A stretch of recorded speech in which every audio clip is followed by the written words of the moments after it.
بسم الله الرحمن الرحيم، والصلاة والسلام على أشرف المرسلين.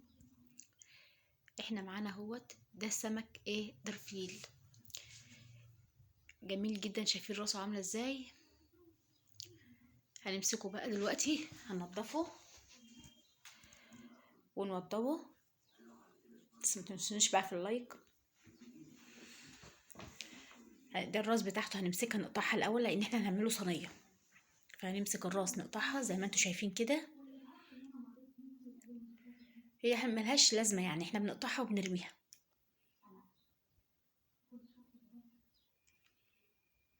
السمك ده والله من أفضل الأسماك، جميل جدا وطعمه لذيذ جدا.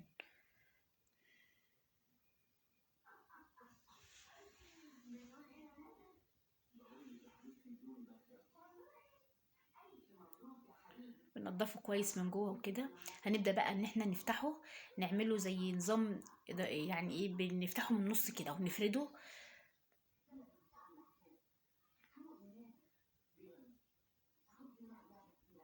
انتوا هتشوفوه في الفيديو اهو لما نخلص.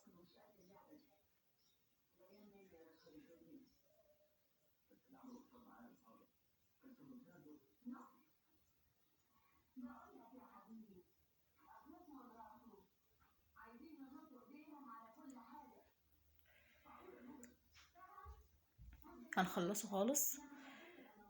احنا مسكناه نضفناه بقى ووضبناه زي ما انتوا شايفينه وفتحناه كله.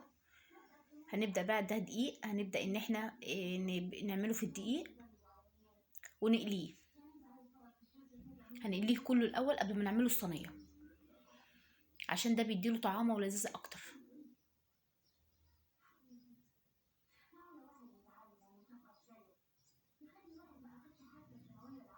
طبعا انا مش مزوده في كميه الدقيق، انتوا عارفين يعني الغلا الحمد لله يعني. فكل واحد يعني يحافظ على حاجته، بحيث ان هو ما يرميهاش بعد ما يعني ما يخلص بيفيد حاجه ما يرميهاش. لما يعوز شويه يحطهم، انما لما يفيد حاجه ما يرميهاش.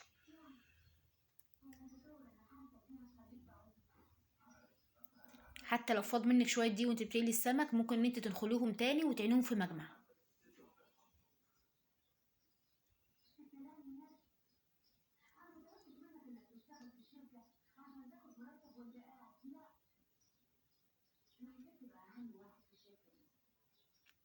احنا دلوقتي محدقناهوش، لو لاحظتم هتلاقونا محدقناهوش ولا عملنا فيه اي حاجه لسه. احنا كل الحكايه ان احنا فتحناه وغسلناه كويس وشطفناه وبنقليه بس من غير اي تحديق.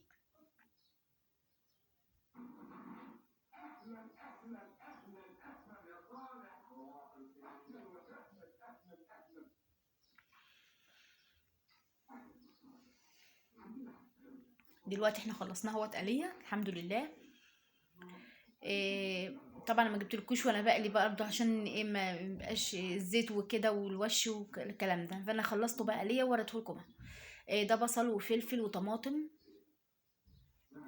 وفصين من التوم. هنمسكهم نخرط ده كله مع بعضه.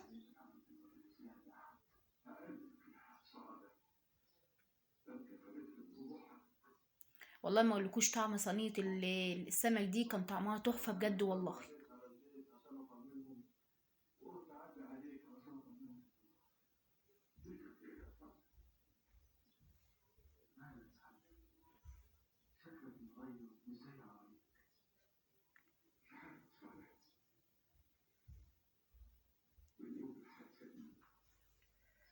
والفلفل اهوت، ده كله طبعا هيتعمل على بعضه وننمكه ببعضه، ونبدأ نشوف هنعمل ايه الخطوة اللي هنعملها بعد كده.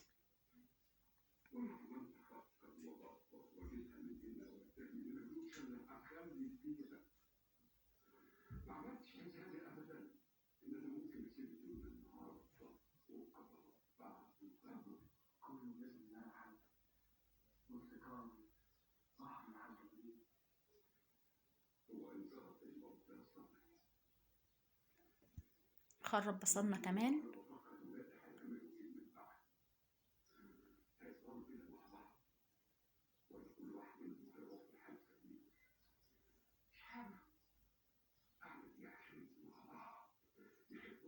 هنحط بقى معلقة ملح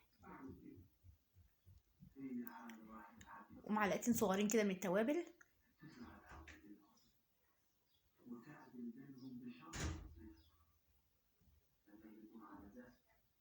توابل مشكله.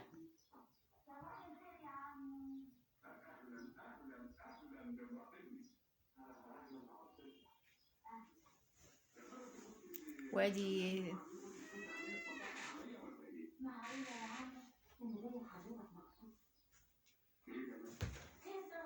شويه شطه، شويه بابريكا.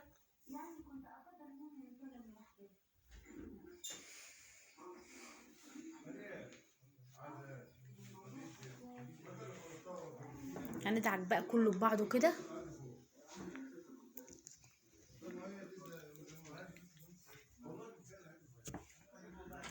كله هيندعك في بعضه.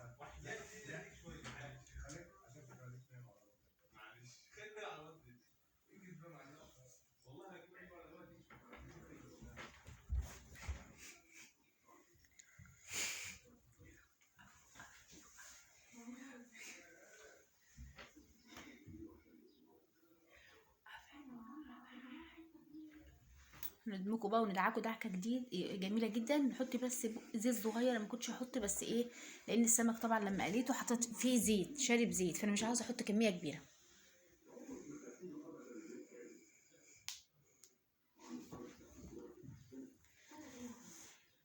هننقص بقى الخلطه اللي احنا عملناها دي، هننقص منها شويه ونحط شويه في قعر في الصينيه من تحت كده، ونرص على السمك زي ما انتوا شايفين كده بالظبط.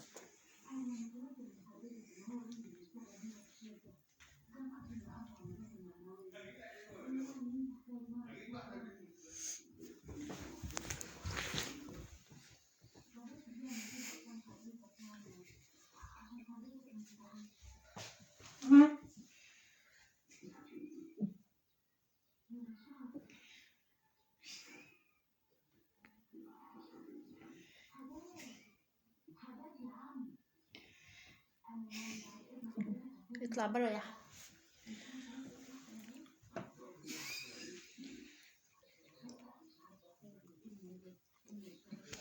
هنحط بقى فوق اهوت، هنكمل بقى الخلطه نحطها فوقها.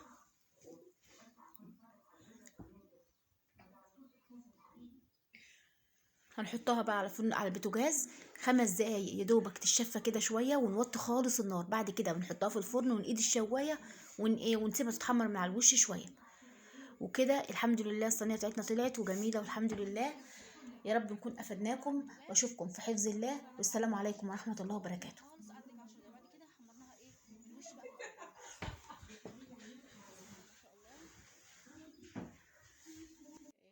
اتمنى كل خير لكم، واشوفكم في حفظ الله، والسلام عليكم ورحمه الله وبركاته.